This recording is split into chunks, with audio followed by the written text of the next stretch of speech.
Hello guys, in this video I'm going to show you how to pay in Chainlink using Revolut. Basically, it's very easy. I'm going to show you step by step how to do it. You just have to open up your Revolut account and go to the home page. On the home page, go to the top right corner and select not the analytics but the card icon. This is going to open up the cards menu where you will see all your debit cards that are available on your Revolut account. It doesn't matter what types of cards you have, you can change any of these. So you can just tap on one of your cards, then go to settings, which is on the right side of the screen. Then select the first option, which is spend from.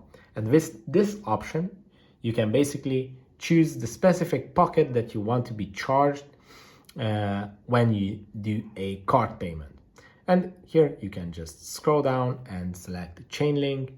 And from here, when you pay with your card, it's going to be your Chainlink account that is going to be charged.